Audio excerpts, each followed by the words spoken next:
Great, thank you, Dr. Cole. Good afternoon, I'm Paula Hong, and presenting alongside me we have Emily Chen, Daphne Darairaj, Borhue, and Mark Hoppel. So our thesis is focused on combating drowsy driving. Specifically, we researched the trade-offs between drowsiness detection devices, which we will be presenting today. So our presentation will have three main parts. First, some background, including the purpose of the study and existing systems and algorithms. Second, methods and results, including both the single electrode device, the 14 electrode wearable device, and the head-mounted gyroscope to detect head nods. And third, the conclusion and future directions. So I will be presenting the problem overview, research questions, and purpose of the study. Sleep deprivation is pretty common among college students and adults alike, with 20% of students reporting pulling an all-nighter once a month or more, according to Medical News Today. Surprisingly, we know that 24 hours without sleep or 4 to 5 hours of sleep per night for a week is equivalent to a blood alcohol content of 0.1%, which is above the legal limit of 0.08.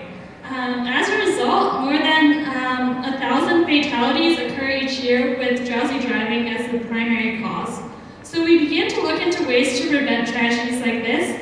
Existing alerting methods such as using audio trivia still need to detect when the driver is drowsy, and this is a costly and cumbersome problem to solve. Existing technologies such as built-in in-car cameras are expensive because they are manufacturer specific. So with this in mind, we decided to narrow our research focus to the following research questions. How can we detect drowsiness as cheaply and accurately as possible? And what are the trade-offs between price, convenience, and accuracy? The purpose of our project was to evaluate several wearable devices based on quantitative factors such as cost and false negatives, which is when the device fails to report drowsiness when it is present.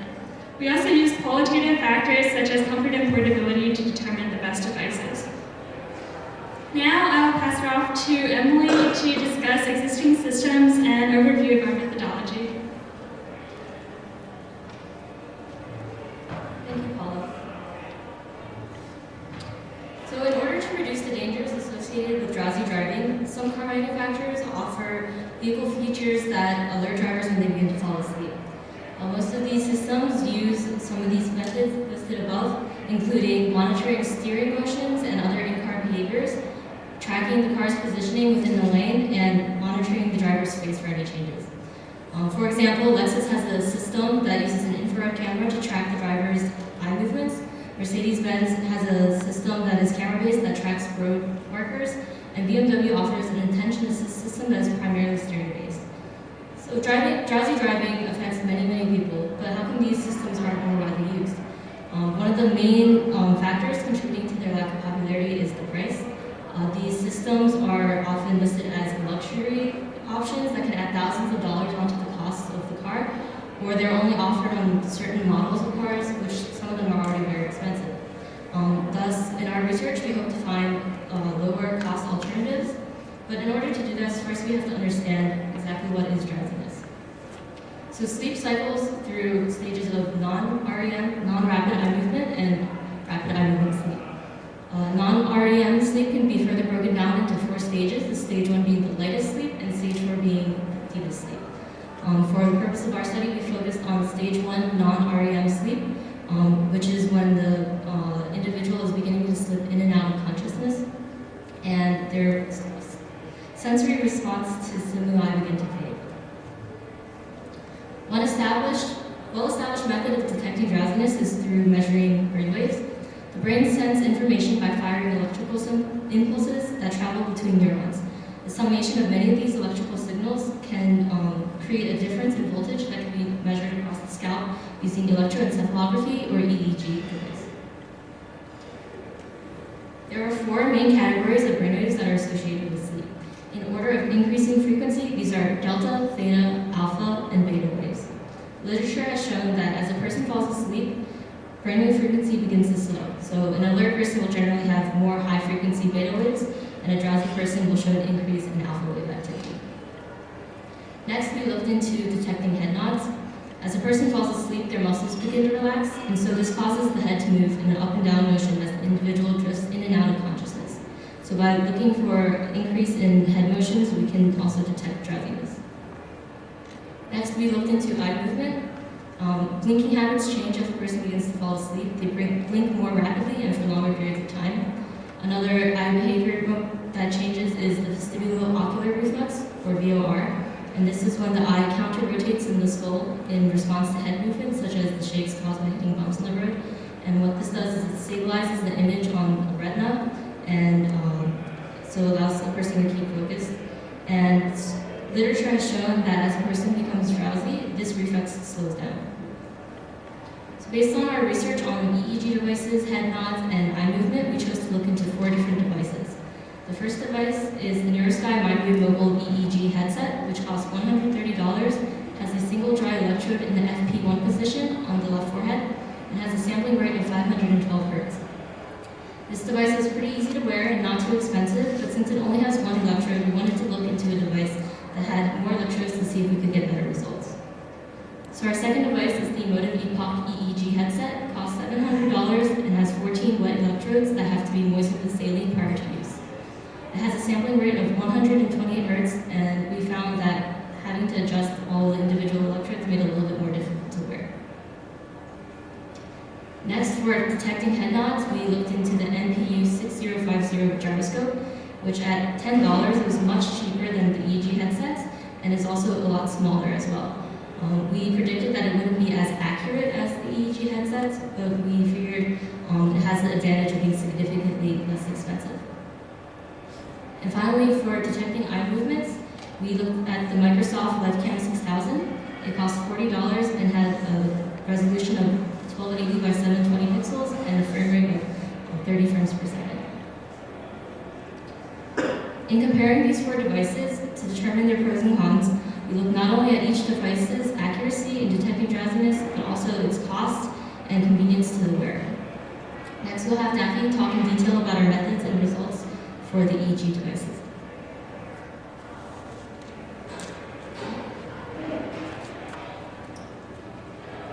Thanks, Emily. So I'll be talking in detail about the EEG devices and the methods that we use. So on your screen, on the left-hand side, you have the NeuroSky headset. And just to give you an idea of what it looks like when the person's wearing it. And on the right-hand side, you have the actual output from the NeuroSky, or really any EEG device, which is the raw voltage differences across time. So you have here picture 10 links, and it's easily identifiable. So before we could start collecting data, we had to make a decision on whether we wanted to get a large anonymous sample and get the IRB approval that would be required, or go with a small sample of basically the umdRoute team members.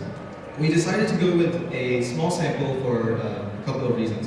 The first reason being, we wanted to develop a method that would be customizable to the individual. We didn't really want to create a method that could generalize to the entire population. So that's the first reason. The second reason is that we wanted to test many different devices and test the trade-offs between them, and this would be kind of difficult with a large anonymous sample and going through IRB each time. So that being said, we collected 6 samples of 5 minutes each from 2 of our team members, and 22 samples of 5 minutes from 1 of our team members. We collected the sample for alert and drowsy. So for the alert, what we had was we tried to simulate the driving conditions. We had the person sitting down, usually doing some kind of activity, but also we made sure that this was during the daytime. The person said that they were well rested. The subject also said that they did not feel any sort of drowsiness. For the drowsiness sample, what we ended up doing was testing, again, simulating driving, but at late in the night, and we started recording when the subject reported that he or she was drowsy. We realized that the data could be better if we actually had our team members driving. It would be more accurate, more real-world conditions. But we're already the smallest team, so we didn't want to jeopardize another person by putting them behind the road, drowsy. So the method specifically, we had two methods. The first method was with the NeuroSky, where we used the histogram and curve fitting method.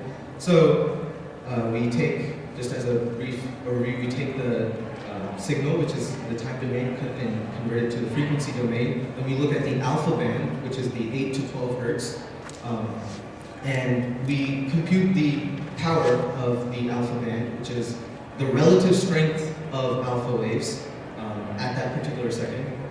And we gather this data over 3 minutes, and then we put it into a histogram plot. Once in this histogram, we fit an exponential curve on top of it, and we find the exponential curve parameters. We then are able to conclude that the person is drowsy if he or she has statistically significantly different parameters than when that individual person was awake. So this is a curve that shows the histogram. You have the alpha frequency at the bottom, and you have a number of occurrences at that particular power level. Here you can see that the alert data in red produces results where you have more of the data points clustered at 0, meaning the alpha power was relatively less in people who were alert, and it was relatively more in people who were drowsy, because it's a slower frequency band. But we wanted to improve on this method, so we went to approach number 2, which was using a probit model. So instead of creating a histogram of the alpha power, we estimated the model, the probability of being drowsy at one particular time, given the alpha value at that particular time. So on the right-hand side, you have the cumulative distribution function for the normal random variable. We found that this actually gives us 3 distinct advantages over the previous method, which is, one, it gives us a probability. Right? So with a probability, we can have some sort of gradient, some sort of, be able to distinguish between the confidence that we have between different model outputs. We could get faster computation. So with the previous method, we had to histogram each second and then curve fit each second. This is computationally expensive, and when we're creating a device that goes on the person, we want it to be not, we don't want it to be a very big device. So we could also get faster diagnoses with this. We don't need 3 minutes. We could get 10 minutes of training data where the person inputs that he or she is drowsy. And then afterwards, we get instantaneous results of whether the person is drowsy based on the 10 minutes of parameters that we were able to find from the training data. So the results, the overall accuracy with this method was 71%. The false negatives, though, were 31%, which we thought was problematic. But we also found that if we were to increase the training sample, where I just said 10 minutes, maybe we could increase it to 15 or 20 minutes, we were able to slightly increase the accuracy and decrease the false negative rate. But still, the false negative rate was much too high to be usable in reality. So we went on to test multiple electrodes. You can see pictured on the screen the different positions that we tested simultaneously. So what we found was that the optimal electrode position varies by subject. There is some sort of correlation here, so you can see subject DD here has the optimal electrodes at AF3, P7, and P8. And subject EC has F7, T8, and P8. So they seem to be clustered in the front and in the back where the occipital lobe is. But it varies enough that we can't predict beforehand which position will be optimal for the individual. We sort of need to find this out through the training data.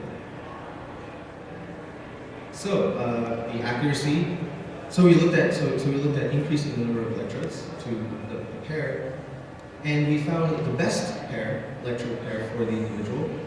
And we found that we could increase the accuracy to 85% and decrease the false negative rate to 15%, which was a significant improvement. We thought this was actually usable, but with an important caveat being we couldn't tell you ahead of time which two electrodes would be optimal.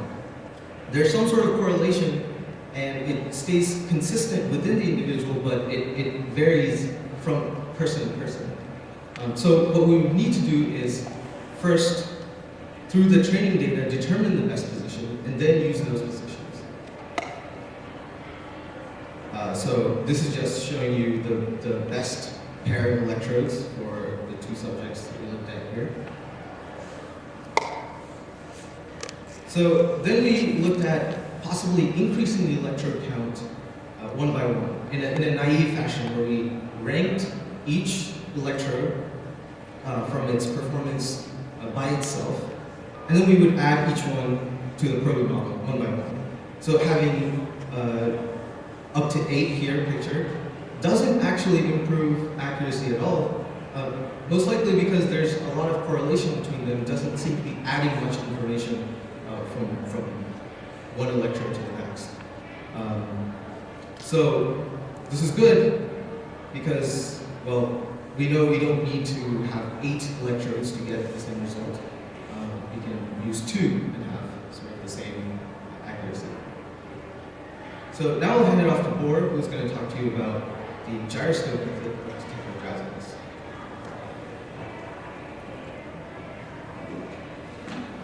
Hello. Thanks, Daffy. I will now go over the methods and results for the gyroscope and camera. For the gyroscope, we use the MPU 6050, which has high accuracy and sensitivity. The gyroscope is easy to use as it interfaces with Arduino Uno, which then connects to the computer, as shown above. When deciding upon how to attach our device to the subject, we considered two different criteria: comfort and ease of use. In the end, we decided to attach the gyroscope directly to the user's glasses, as shown above. Since it is very small, it fits snugly against the glasses and barely moved when jiggled. Our next step was to find out how to collect accurate data. In our experiment, we decided to use 20-minute samples to allow for a general overview of the user's movements. We then took 5 samples of each state, awake and drowsy, which we determined by time of day as according to Wiley and others. During the sample, the subject reads from the text at eye level to ensure that their head is not moving due to reading the text. Our first method of determining drowsiness is through head nods. Head nods can be defined with characteristics of a person's head movements, such as angle, velocity, and acceleration. Once a metric is determined, we measure frequency and duration to determine the user's state. Additionally, we only use pitch and roll as they relate to the forwards, backwards, and sideways motion of the head. We did not take into account sideways motions, since that does not really indicate that they're nodding their head. Our first metric is by duration below angle threshold, and the second is based upon the velocity and acceleration thresholds in addition to the angle threshold. As shown above, you can see that the detection for the first metric is after a short 1 second duration, whereas the second metric detects it early on.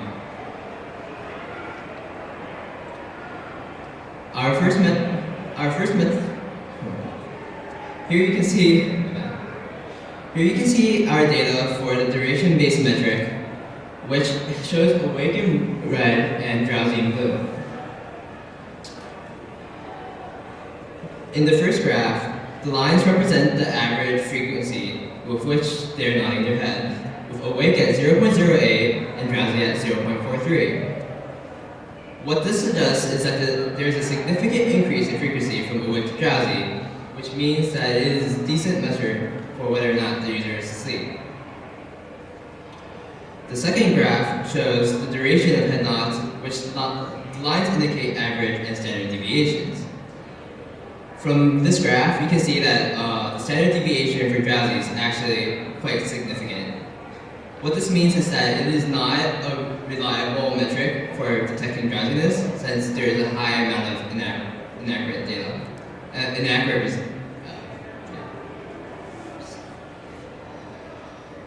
Here you can see frequencies of head nods based on the priming motion, which is by acceleration and whatnot.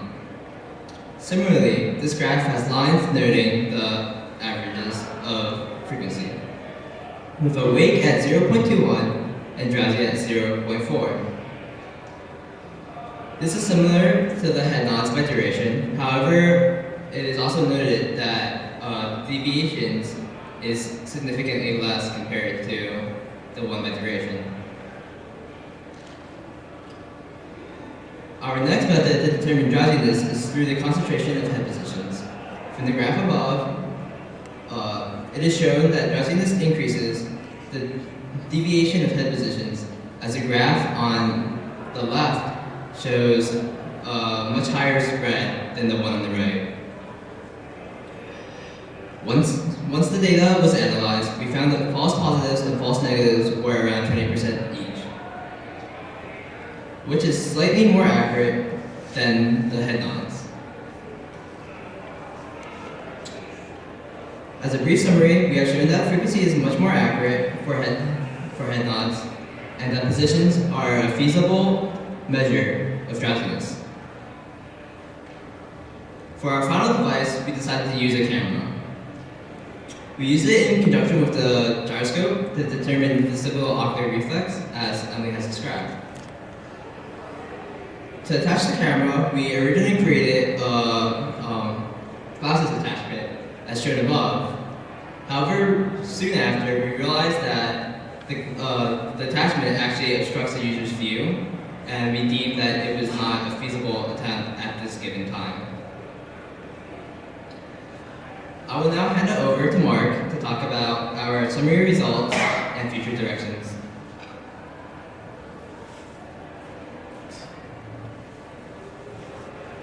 Okay, so in summary, the best device we've worked with so far is the umdRoute. It has the highest accuracy while feeding us back fewest false negatives.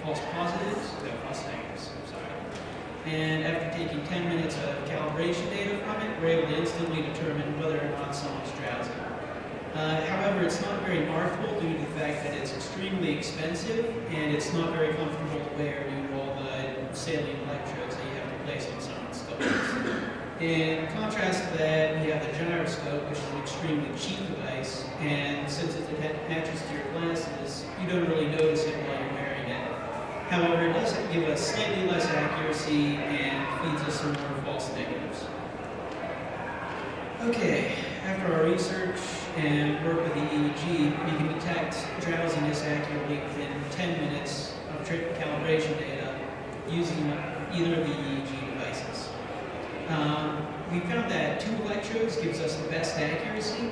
Increasing electrodes past that can increase the accuracy in some cases, but it increases the cost so much that it's not worth it at all. So yeah, more electrodes aren't really that much better. And while the gyroscope may not be a suitable device for drowsiness detection on its own, it can support the EEG device that we work on to provide us better data, give us better results. Okay, moving forward from here, we're planning on building a custom device using just 2 electrodes that can be adjusted to fit on the person's scalp in different positions so that it fits them more uniquely, gives us better results based on their drowsiness positions. So, hopefully using that, we're going to be able to alert the driver whenever they're drowsy and reduce the risk of accidents due to drowsy driving. We'd like to thank our mentor, Dr. Sherman Lawson, for making his project possible. Also, we'd like to thank our discussants, Dr. Gossard, Dr. Potbare, Dr. Padillo, Dr. Rao, and Dr. Chu for lending us their time and expertise. We'd also like to thank the Gemstone staff, Dr. Cole, Dr. Skendel, and Ms. Hill, and finally our librarian, Ms. Ray. Any questions?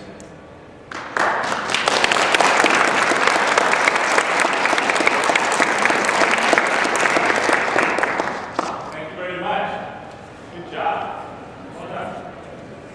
So we're going to open our questions. We have about 10 minutes of questions from the discussants, and then we'll exhaust that, either exhaust the questions or exhaust the time. It's up to you guys. And then we'll open up to the rest of the audience for questions. So I asked the discussants when they get ready to ask a question, please stand up, tell us who your name, and basically why are you here as a discussant for these people. In other words, what gives you the right to ask these tough questions.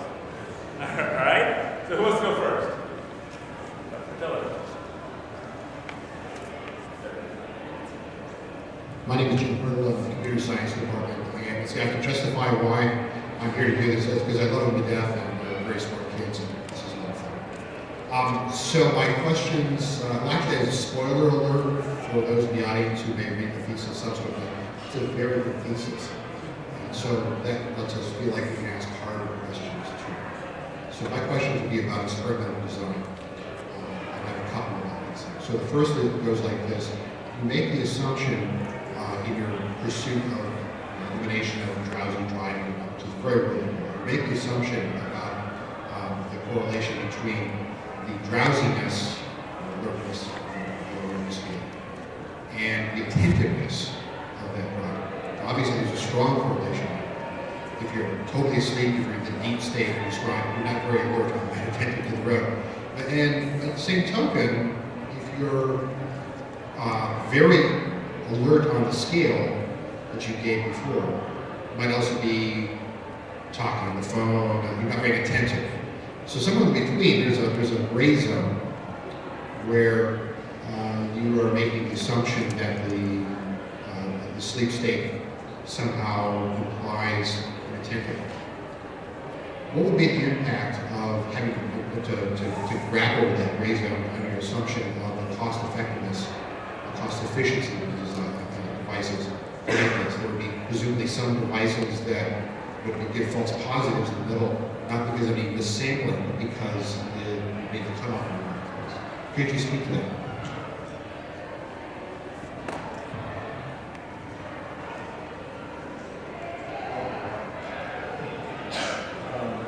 So, I guess I'm going to ask for a little bit of clarification on the question itself. So you said, if I understand correctly, that alertness doesn't necessarily, or attentiveness doesn't necessarily mean that the person is alert, like by EEG. They could be talking on the phone or doing something else.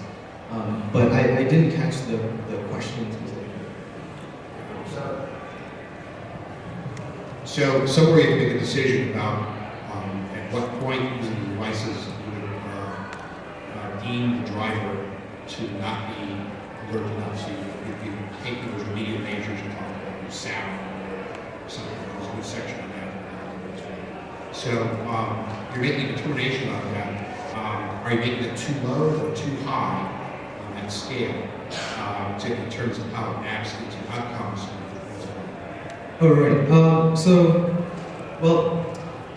We did look at different thresholds, different ways to cut off between when we determined that the person was drowsy and when the person was alert. So if you remember, the probit model gives you a probability output. So one thing that we could do is say anything above 50%. If the model says the person is drowsy, 51%, we could say that's the model is telling you that you're drowsy. Or we could say anything above 40% or 30% could say that the model is telling you that you're drowsy. We decided to go with 50% because, well, the false negatives, specifically, I know it's confusing terminology, but false negatives, that is, our model telling you that you're not drowsy, when in fact you are. We decided that the cost was maybe a few percentage points by going up to the higher threshold, like 50%. But we gained significantly more in overall accuracy. So you could trust the device more in more situations by setting the threshold at 50%. I hope that answers part of your question. Yeah. Well, we made a more liberal judgment actually than a conservative. Yeah. All right, thank you. We'll go to the next question. Yes, sir. Yeah, go ahead. Grab along one at a time. Okay, also, to be sure of his. Oh yeah, why am I here? What's my expertise? My wife is a drowsy driver. And I'm hoping to ride home today from either Jim or Arvin, and hopefully they'll be awake up. So, okay, yeah. So I am Bill Research. I'm in the account side department. First question is, yes, drowsy driving is a problem. So is drunk driving. So is texting while driving. So is cell phone driving. So is yelling at your wife as she's driving a problem. So the question is, how does drowsiness compare to other? How big a problem is this compared to other things? You don't know. Well, Yeah, so we're, if you remember the statistic from earlier from the over 100,000 crashes per year are due to drowsy driving, and also the equivalence between not getting sleep and blood alcohol content is a problem. So I think the reason that this problem is not addressed as much as, say, drunk driving or other things like that is because it's not explicitly forbidden by law, right? So you have laws against blood alcohol, you have laws against texting while driving, but not necessarily drowsiness. Like, how do you measure that? Okay, let's see. Telling a driver that he's drowsy is one thing. Getting him to actually stop the car, pull over is another. So I think people when drowsy, they kind of know that. So what's the next step? So I have these 14 lectures in my head. My wife does that, and she knows she's drowsy. Is there do you think in the future, for example, there are drunk driving things where you must blow into a tube, and if you're drunk, you can't drive? Might there be a similar thing here? Right. So even when so once we were able to determine that the person is drowsy, telling them you're right doesn't necessarily mean they're going to stop. A lot of them do know that they're drowsy, but we realized that there are actually some situations where the person doesn't know that they're drowsy. In fact, that's like their normal state. Their normal state is just really with very little alertness, and these people can know, okay, you should probably get more sleep in your daily life. But also, we thought about the specific application of this device. We thought it was most likely not going to be regular consumers, regular people like us. It would be great if it would be, but we thought it would be most likely applied in the case of truck drivers, where you would have the employer has an incentive to make the truck driver wear the device because that would probably reduce their insurance costs. And they also have the incentive to monitor the usage of the device. So they can say, well, if you don't pull over, you will lose your job, or you lose bonus, or whatever it is. Okay, and two more questions, short ones, positive ones. So actually, I think the positive thing is that the device that's $700 and 14 electrodes is right now expensive and practical, but technology tends to go down in price over time. So do you think that expensive one might go down in price over time? We don't. We didn't actually look into that specific thing. We know it's not a transistor, so we don't really. Paula says she will answer that question, but you heard mine? Yeah. Well. Sure. So the mode of EEG that we used for this research is actually more designed for research-based purposes, which is why it uses wet electrodes, which gives you so much more precise results than the narrow sky, which is just one dry electrode going over your forehead. So we're thinking that even if time does go on and dry electrodes become cheaper, a continue to produce these sort of research designed wet electrode based sort of claw-looking things on your head, which would be practical for our purposes. If that one's research based, I'm wondering, so are there actually companies producing stuff people are actually using now? No? Not yet. Hold on. Not yet. Not yet. So actually, what I wanted to get to was specifically, we only needed 2 electrodes. You can see the emotive in this standard picture here. We use all 14, that's why it costs $700, but a good way to cut it down to the cost of $100 approximately would just be to get 2 of them and make them sort of adjustable. And that's like the most obvious way to cut the cost. So, okay, actually, the truck driver company having the driver's user appeal fee, what I'm wondering is, do you plan on spinning off your own venture capital company to do this? Or are you looking for investors in your project, for truckers, to actually develop it, make it cheaper, make it 2 electrodes, they can use it, etc.? We are not. Would you invest in a company that was? Oh, would we? Well, I don't have a lot of money, so there's. Well, we would have to look at the rigorousness of.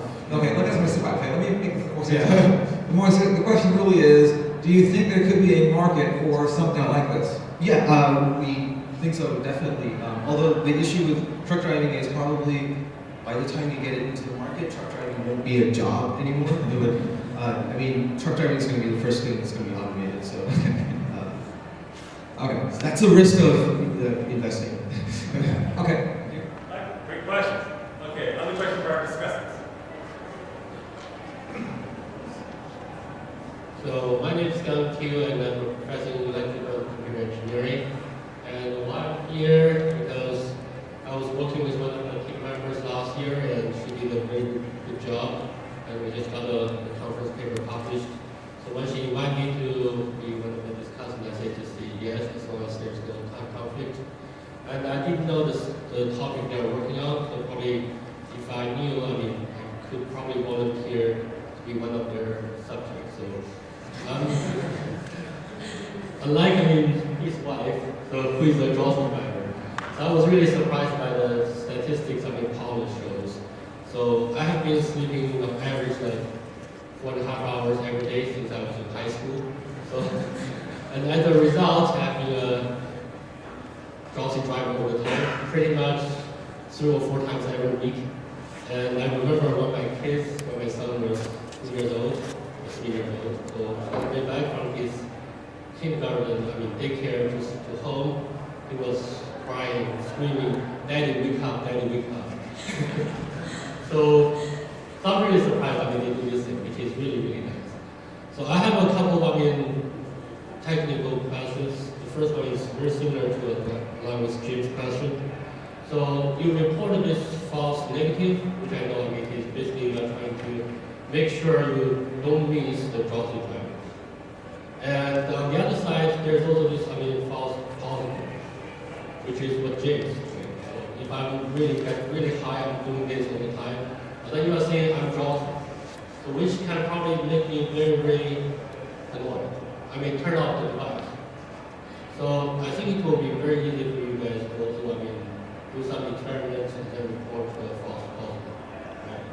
So that probably, if you have those numbers, you can easily answer this question. Talk about false positive. I think it is really a great goal that you have to say, okay, how can you tune the parameters so you can minimize the assumption maybe both false positive and false negative, which could be harmless. That is something again research. And my second question is, so what do you think your device can be in some sense connected to some other things, which can, because we know, detection drowsy driver is not the goal. The goal is trying to prevent it. How can you, in some sense, tell the driver to stop driving, or maybe try to make something, like, when the kids were doing these things, or I, over the years, developed some habits. So whenever I sense myself by drowsy, I'm doing these things, I'm trying to move my head, I'm trying to do things, I'm trying to tap my face. So is there something you guys can, for example, think about how your device can give signals to other things so they can start doing some other things to keep on driving at a drowsy condition? So So in our research, we saw there are some existing systems that either they flash a light on the dashboard that like show, oh, you're driving or you're drowsy, but you should consider pulling over. Sometimes they like just flash a bright light, or they have like a beeping sound. We also, when we were trying to research into which kind of alerting methods would be best, we were a little bit hesitant on these visual methods of alerting because you have to, well, as you fall asleep, your eyes start to close. So your response to visual stimuli starts to fade first. And, but so you have to make the stimulus big enough so that you see it, but also it can't be too distracting because you need to be focusing on the road. There are other devices that either vibrate the steering wheel or vibrate the car seat that have also shown, or like even rumble strips on the side of the road have been shown to be very effective, so we could use something like that. And to respond to your first question about false negatives, false positives, and this kind of thing. Right. So we decided to go with the more important thing, which was to determine if the person was drowsy, and not to give them, to tell them drowsy, err on the side of telling them drowsy. But we know that we could collect more data by combining several of our devices, or just the gyroscope and the electrode. And we know that that would probably maximize or take us to a better location in terms of false positive rate, false negative rate, using them in combination. Because of course, the information in the electrodes are strongly correlated, but if we were to add another device that doesn't have the same sort of information, which is the gyroscope and the head nods and this kind of thing, we could rule out a lot of false positives and false negatives. Just another quick comment to that. Okay. So, we have this trend of, we talk about this autonomous vehicles. So do you see in the near future, this can talk with the engine control units? So whenever you detect drowsiness, and then you can let the autonomous control to take over. So I don't want you to comment too much, but just Thank you very much. So I guess the short answer would be we can use Bluetooth. These devices can talk sort of whether your autonomous vehicle has Bluetooth, just sort of interpret that. Great. We have a couple of discussants who haven't said anything, but we'll run out of time here in a minute. So I want to open it up to anyone who has a burning question, and I think you have time with the team in the room. Anybody in the audience who's not discussing that question, I'll come back up front if we have time.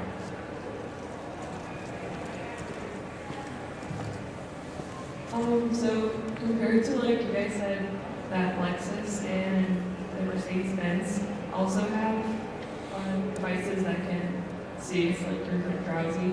Compared to the models of the devices in the cars, how effective are these?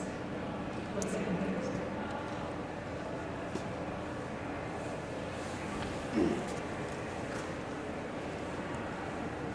I guess the best I can answer that question is we're not really sure because we haven't been able to test obviously their models. It's also a little bit hard to find statistics on like exactly how accurate their systems were.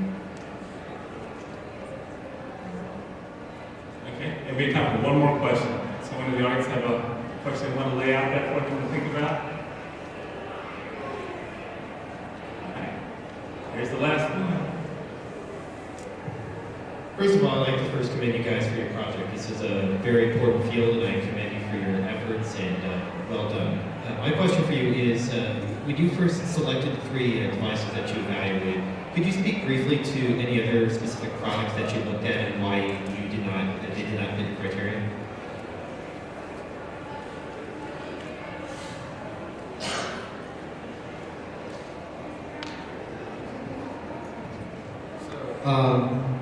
Right, so we looked at initially, I think, lots of devices that I don't even remember now, but we looked at Google Glass initially, and then somewhere through, when we were trying to acquire Google Glass, it got shut down, and well, back out again. But the Google Glass was really why we wanted to measure VOR, or vestibular ocular reflex, where we measure how your eyes change with respect to vibrations in the car. The Google Glass makes that a lot easier. There's a very small camera that's right in front of your eyes. We, of course, looked at designing our own camera, and Board talked about that. We had to scrap that because it was just, probably the camera was worse than just driving drowsy, because it was obstructing your vision. But, well, to answer your question, Google Glass was what we were initially